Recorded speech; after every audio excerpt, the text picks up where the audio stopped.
આગળ 13મા શ્લોકમાં શ્રી હરિરાય મહાપ્રભુજી સુંદર વાત કરતા કહે, મન્યામહે વયમ ભ્રાંતા કૃષ્ણ વિસ્મૃતિ કારણમ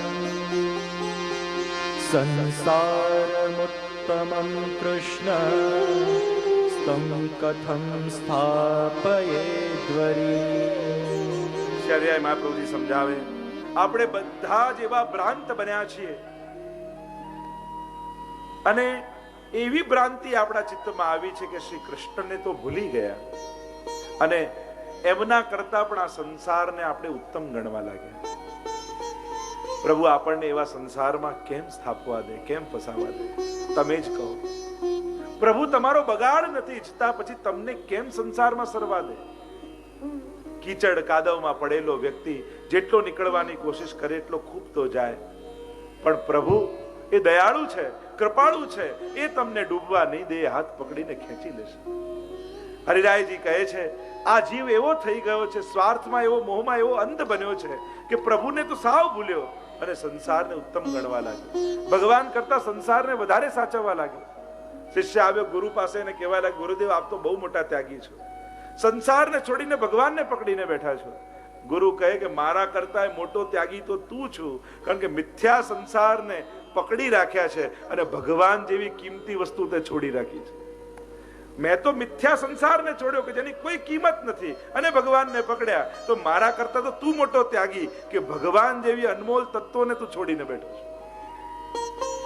સંસારની મહત્તા મનમાં માની છે અને પ્રભુને ખોટા કર્યા છે. ગુરુ મળે ત્યારે સમજાય કે જે પકડ્યું છે એ તો બધું ખોટું છે, એ તો પાડનારું છે, એ તો બાંધનારું છે. એક પત્નીએ પતિને હીરાનો હાર અપાવ્યો, ખોવાઈ ગયો, લગ્નમાં ગયા અને ગભરાવા લાગી કે અરે મારા પતિ પૂછશે તો શું જવાબ આપીશ, કે ક્યાં ગયો, અને ડરતી ડરતી ઘરમાં આવી અને એનું મોઢું પડેલું જોયું એટલે પતિએ પૂછ્યું કે થયું શું, આવું ગભરાય છે કેમ, ડરેલી કેમ છે? ત્યારે કહ્યું કે માફ કરજો, તમે જે સાચો હીરાનો હાર લાવેલા ને એ મારાથી ખોવાઈ ગયો છે. પતિએ કહ્યું ચિંતા ન કરીશ, એ ખોટો હતો. અને જ્યાં સમજમાં આવ્યું કે ખોટો હતો એટલે નિર્ભય બની ગઈ, નિશ્ચિંત બની ગઈ. ખોટો હતો તો વાંધો નહીં.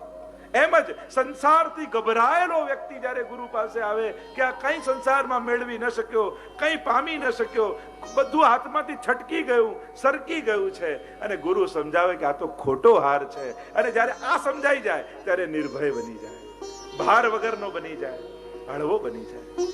એ જેટલી મહત્તા માનીને સ્વીકારશો એટલો ભાર વધારે રહેશે, એટલું ધ્યાન સંસારમાં વધારે રહેશે, અને જેટલું એને નશ્વર માનશો એટલું ચિત્ત ત્યાં ઓછું જશે. કારણ કે જેની કિંમત આપણે વધારે આંકીએ છીએ મન ત્યાં જ વધારે હોય છે. કચરાને કોઈ સાચવે? નાખ્યા પછી કોઈ જુએ?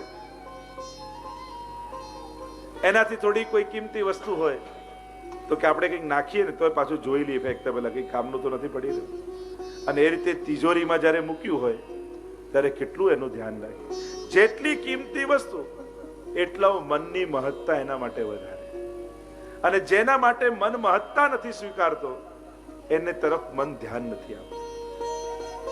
તિજોરી ખુલ્લી પડી હોય, બધા કામ કરતા હોય, ઘરમાં બહારના મજૂરો કામ કરવા આવ્યા હોય, અને અહીંયા તમે માળા ફેરવતા હો, ત્યારે તમારું મન માળામાં રહે કે તિજોરીમાં રહે?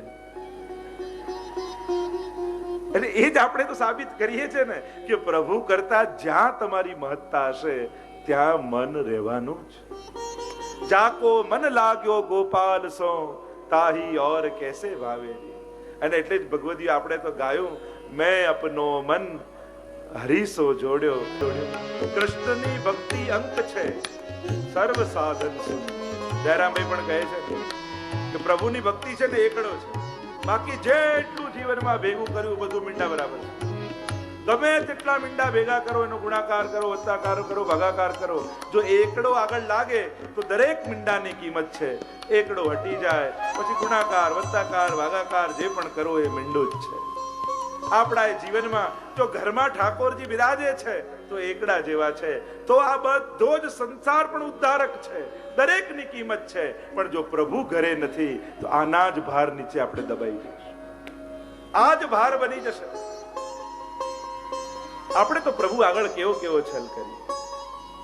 જેણે આખું મોટું ઘર આપ્યું હોય એ આખા ઘરમાં સૌથી મોટો રૂમ કોનો હોય? આપણો. આ કે અમારું માસ્ટર બેડરૂમ છે. અને સૌથી નાનો રૂમ કોનો હોય? તમને તો ખબર છે, બધા જાણો છો. 24 કલાકમાં સૌથી વધારે ટાઈમ કોના માટે આપણે કાઢીએ?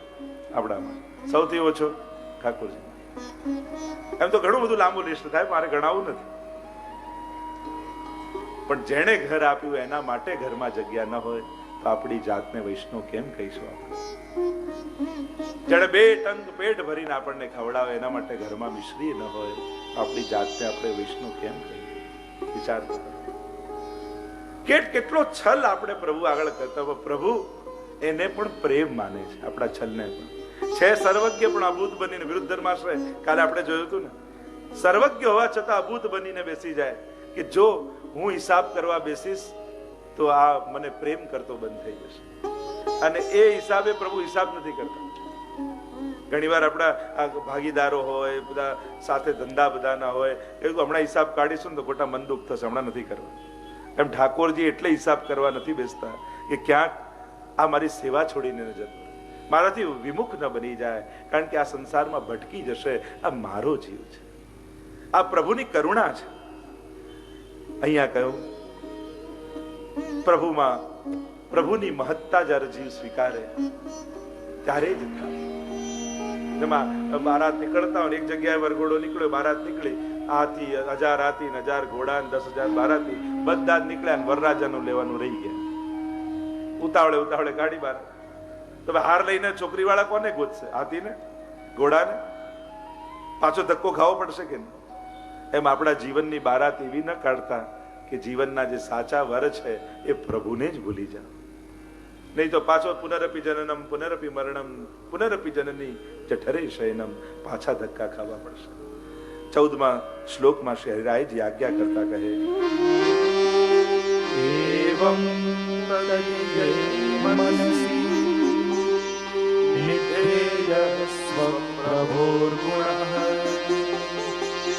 સ્વસ્મિન્નપી વિનિશ્ચેયા પ્રભોરંગીર્કૃતિર્ધ્રુવા. હરિરાયજી કહે કે જે પ્રભુના જીવો છે એને મનમાં પોતાના સ્વામી શ્રી કૃષ્ણના ગુણોનો વિચાર કરવો અને સદાય મનમાં દ્રઢ નિશ્ચય કરીને સ્મરણ કરતા રહેવું કે પ્રભુએ મને સ્વીકાર કર્યો છે, મારો અંગીકાર કર્યો છે. હું સંસારનો નથી, હું ઠાકોરજીનો છું. સંસારના લોકોને ભેગા કરી, પરિવારના લોકોને ભેગા કરી તમે હાથમાં તુલસીદળ લઈ ક્યારે એવું બોલ્યા છો? હજારો જન્મોથી વિકુટો પડેલો હું જીવ, મારું દેહ પ્રાણ ઇન્દ્રિય અંતઃકરણ ઘર બહાર આ લોક પરલોક જે કંઈ પણ મારું માન્યું છે એ પરિવારના લોકો સમર્પયામી, એ સંસાર હું તમારો છું, એમ બોલ્યા તો ઘણા આગળ, પણ જુદી જુદી રીતે પ્રભુ આગળ સંકલ્પ કર્યો છે અને પ્રભુએ આપણો સ્વીકાર કર્યો છે. સદાય મનમાં એ વસ્તુ યાદ રાખવી. કદાચ સંસાર છોડવો કઠિન છે, અઘરું છે, લૌકિકતા જતી નથી, પણ લૌકિક કરતા કરતા પણ હરિરાયજી કહે કે મનમાં એ ચિંતન કરી રાખો, હું પ્રભુનો છું, હું ઠાકોરજીનો છું. પ્રભુએ મારો સ્વીકાર કર્યો છે, મહાપ્રભુજી મારો હાથ પકડ્યો છે. નિસ્સાધન જનહિત કરવા શ્રીનાથ વિઠ્ઠલ આવ્યા, અનેક જીવ પર કૃપા કરવા દેશજી. મહાપ્રભુજી મારા માટે શ્રમ કરી મારા જેવા દેવી જીવોનો અંગીકાર કર્યો છે. જે જીવ જાતિ હોય કોઈ રે, કેવા કૃપાળુ શ્રી મહાપ્રભુજીને ગુસાઈજી છે. મારા દોષો સામે ન જોતા મારા જેવા જીવને પ્રભુને સોંપેલો છે. મારા ઘરે ઠાકોરજી પધરાવ્યા છે, મહાપ્રભુજી કૃપા કરી.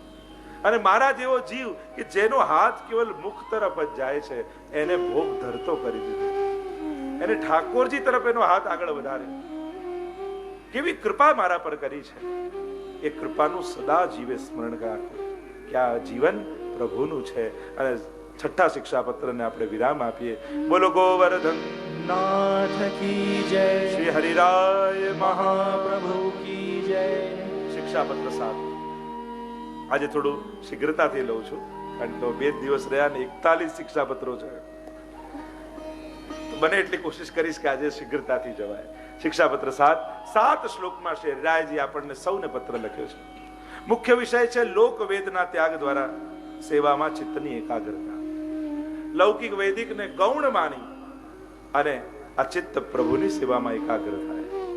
અને પ્રથમ શ્લોકમાં એ વાતને સમજાવતા હરિરાયજી કહે, સદા શ્રી ગોકુલાધીશ સ્મર્તવ્ય સર્વથા જને તદીયેર્મિલિતે સર્વ દોષ ચિંતા વિવર્જિતે. દોષ અને ચિંતા રહિત એવા ભગવદીઓની સાથે મળવું અને સદા શ્રી ગોકુલાધીશનું સ્મરણ મનમાં કરવું. આ ચિત્ત લૌકિક આવેશ વાળું ઓછું બને અને પ્રભુ તરફ આનું ગતિ રહે એના માટે બે વાત કરી કે જે સર્વ દોષ ચિંતા વિવર્જિત, સર્વ દોષોથી જે મુક્ત બન્યા છે, સર્વ ચિંતાઓથી જે મુક્ત છે, જેને પ્રભુ પર સંપૂર્ણ ભરોસો છે, એવા ભગવદી જનોના સંગમાં રહેવું. કારણ કે પાપીના સંગમાં રહેવાથી ક્યારેક આપણા દ્વારા પાપ થાય અને કમથી કમ પાપ માટે અભાવ તો જતો જ રહે. જે રોજ કંઈક વ્યસન કરતા ખોટું એની જોડે બેસો ને તો ધીમે ધીમે એના પ્રત્યેની ગ્લાની તમારી ઓછી થતી જાય. તમારી જે એના તરફની ગ્લાની હોય ઓછી થાય કે હા પેલો કરે છે ને હું તો ક્યાં બેઠું, હું ક્યાં કરું છું, હું તો બેઠો જ છું. પછી એમ થશે એકવાર કરવામાં શું છે, અને પછી જે શરૂ થયું પછી તમે ક્યારે પાપ કરતા થઈ જશો તમને ખબર નહીં પડે. એમ જ જે ગુણવાળા જીવો છે, જે ભક્તિ કરનારા જીવો છે, કદાચ હમણાં તમને રુચિ નથી પણ એમનો સંગ રાખશો ને તો એ સંગ માત્રથી ક્યારેક તમારી ભીતર રુચિ પ્રગટ થશે. અને રુચિ પ્રગટ થશે કે હું સેવા નહીં કરું પણ તમારી જોડે બેસીશ, એવું થશે. પાપમાં કે હું પાપ નહીં તમારી જોડે બેસીશ, પણ એક વાર કરતો થાય એમ કોઈની સેવા કરવા વાળા જોડે સંગમાં રહો ને તો એમ થાય કે આજે આ ફલાણા બેન નથી આવે, એમ કરે તું થોડી માળા પરોવી દે, આપણે એક વાર કરીશું ફરી નહીં કરવું, આ છેલ્લી વાર છે. અને એક વાર જ્યાં માળા પરોવી ઠાકોરજીને થયું આણે મારી સેવા કરી, લાવાને ભાવનું દાન. અને એ દિવસે એવી સુંદર માળા થઈ, બધા વૈષ્ણવ વખાણ કરો કે આજે માળા બહુ સરસ, કોણે બનાવી, કે આણે કરી છે, પહેલી વાર કરીને આટલી સારી થઈ. પછી તો મનમાં થાય કહી દઈએ હવે રોજ માળા હું કરું તો, અને તુરંત એ ભાવ જાગી. આ ભગવદી જનનો સંગનો પ્રભાવ છે કે જેના સંગે એમ મને કીર્તન ગાતા નથી આવડતું પણ તમારી સાથે કીર્તન શીખવા બેસીશ ખરા, મારો રાગ તો સાવ ખરાબ છે, મને ના આવડે, તો પેલા વૈષ્ણવ કે કઈ નહીં તું આવીને બેસજે તો ખરા, એમને સાથે ગાજે.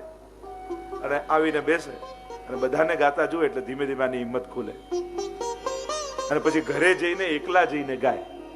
આવું થાય છે કે નહીં? કારણ કે બધાની આગળ ગાય આપણને ક્યાં આવડે છે, તો રાગ નથી, સુર નથી, એટલે એકલા એકલા ગાય. અને ઘરના લોકો કે બાળકો કે મમ્મી તું તો સારું ગાય છે, એટલે ધીમે ધીમે કોન્ફિડન્સ વધવા લાગે. પછી ધીમે ધીમે શીખવા છે કે હું શીખું તો હું ગાઉં તો, અને પછી ધીમે ધીમે ગાતા થઈ જાય. આમ ભગવદીઓનો સંગ જે છે, જે સેવામાં રત છે, એવા જીવોનો જે સંગ છે એ ધીમે ધીમે તમને સેવા કરતો કરી દેશે. એટલે એવા જનોના સંગમાં રહેવું વૈષ્ણવે.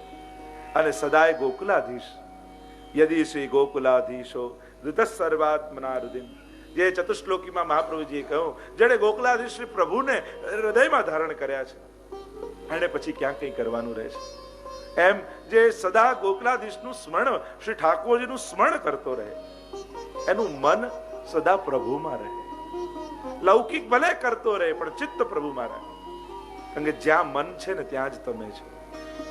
વાર્તા સાહિત્યમાં પ્રસંગ આવે છે ને કે એકવાર ગુસાઈજી એમના લાલજીઓ સાથે યમુનાજીના કાંઠે ઉભા હતા. એટલામાં એક વડનું પત્તું તરતું તરતું તણાતું તણાતું જતું. અને ગુસાઈજીએ કહ્યું દેખો બાબા ढाक को पतवा जा रहे हैं. श्याम ढाक पर જે પત્તા ઉગે ને દૂના, તો ગુસાઈજી એમ કહ્યું કે શ્યામ ઢાકનું પત્તું જઈ રહ્યું છે. બંને બાળકોને આશ્ચર્ય થયું છે વડનું પત્તું, તો કાકાજી ઢાકનું પત્તું કેમ કહે છે? સંશય થયો.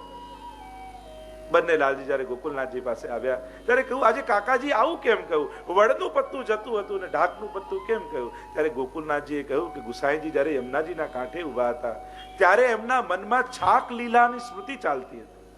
એમનું મન પ્રભુની છાક લીલામાં હતું, અને છાક લીલામાં હતું એટલે વડનું જ પત્તું હતું, પણ છાક લીલામાં ચેત હતું તો વડનું પત્તું એ ઢાકનું પત્તું દેખાય, કારણ કે મન ત્યાં.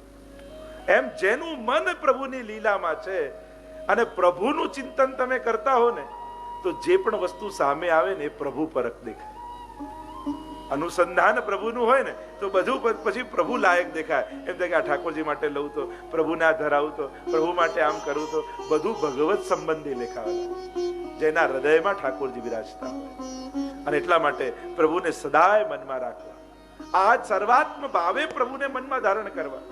સર્વાત્મ ભાવ બે પ્રકારનો આપણે ત્યાં કયો છે, એક મર્યાદા સર્વાત્મ ભાવ અને બીજો છે પુષ્ટિ સર્વાત્મ ભાવ. મર્યાદા સર્વાત્મ ભાવ એને કે સર્વમાં આત્મભાવ, સર્વમાં ઈશ્વર છે, એ જ આત્મા સર્વમાં બિરાજે છે, આ સર્વાત્મ ભાવ મર્યાદાનો. અને પુષ્ટિ માર્ગનો સર્વાત્મ ભાવ કયો? તો આચાર્ય ટીકામાં કહે સર્વ ભાવો પ્રભુ રૂપ આત્મામાં લાગવા, એ જ સર્વાત્મ ભાવ છે. આ પુષ્ટિ માર્ગી સર્વાત્મ ભાવ. સર્વ ભાવ ત્વમેવ માતા ચ પિતા ત્વમેવ બંધુ ચ સખા, જેટલા પણ ભાવો છે એ બધા ભાવો પ્રભુમાં લાગવા, આ વૈષ્ણવનો સર્વાત્મ ભાવ. ગોપીજનોને જ્યારે પ્રભુએ કહ્યું કે તમારા પિતા પુત્ર પતિ બધા તમારી પ્રતીક્ષા કરતા હશે, જાઓ, એમ રાસમાં પ્રભુએ ઉપદેશ આપ્યો ત્યારે ગોપીઓએ કહ્યું કે આ બધા દેહોને મૂકીને આવીએ છે, પણ આ બધી ભાવનાઓ તો લઈને જ આવે છે. હવે આપ જ પિતા, આપ જ પુત્ર, આપ જ પતિ છે. વ્યક્તિઓને છોડીને આવ્યા છીએ, એ વૃત્તિઓ તો સાથે જ લાવ્યા છીએ, કારણ કે બધી જ વૃત્તિઓ આપને ધરવાની છે. સર્વદા સર્વભાવેન ભજનીય વ્રજાદીપ સસ્યાયમેવ ધર્મો હિ નાન્યક્વાપી કદાચન. સર્વભાવે પ્રભુને ભજવા, એ જ વૈષ્ણવનો ધર્મ છે. આગળ ત્રીજા શ્લોકમાં શ્રી હરિરાય મહાપ્રભુજી કહે ઇદાનીમિષકાલઃ પ્રતિકૂલ સમાગતઃ યથા કથંચિત સ્વમન સ્થાપનીયં પદાબ્જયો. હરિરાયજી કહે વર્તમાનમાં વિપરીત કાળ ચાલી રહ્યો છે. આપણે આપણા મનને જેમ તેમ કરીને પણ, કોઈ પણ ઉપાય કરીને પણ શ્રી ઠાકોરજીના ચરણ કમલમાં સ્થાપન કરવું જોઈએ. આપણા મન કોઈ પણ રીતે પ્રભુમાં લાગે. શામ દામ દંડ ભેદ, આપણે ત્યાં અનેક નીતિ છે નીતિ શાસ્ત્રમાં, આટલી રીતે પણ કામ કરાવું. એમાં મનને પણ કોઈ પણ પ્રકારે ઠાકોરજીમાં જોડો, અને જોડવાની કુશળતા આપણી અંદર હોવી જોઈએ કે આ મન કેમ કરીને પ્રભુમાં લાગે. કારણ કે આ મન એવું છે, ભગવદ ગીતામાં તો ભગવાન આખું ચાર્ટ આવે, ધ્યાયતો વિષયાન પુંસ સંગસ્તે ઉપજાયતે સંગાત સંજાયતે કામ કામાત ક્રોધો વિજાયતે ક્રોધાત ભવતિ સંમોહ સંમોહા સ્મૃતિ વિભ્રમ સ્મૃતિ ભ્રંશાત બુદ્ધિનાશો બુદ્ધિનાશાત પ્રણશ્યતિ. સમજી ગયા? એક વિષયનું ચિંતન છેક નાશ સુધી લઈ જાય છે. લાંબુ લિસ્ટ છે, હમણાં હું એની ચર્ચા નથી કરતો, પણ આવતા વર્ષે ફેબ્રુઆરી મહિનામાં ગીતાજી ઉપર પણ વડોદરામાં કથા થવાની છે. ડિસેમ્બરમાં સર્વોત્તમ સ્તોત્ર પર છે, ફેબ્રુઆરીમાં ગીતાજી ઉપર છે. અદ્ભુત ગ્રંથ છે ગીતાજી. તો મનને વિષયના ચિંતનથી સર્વનાશ તરફ જીવની ગતિ છે.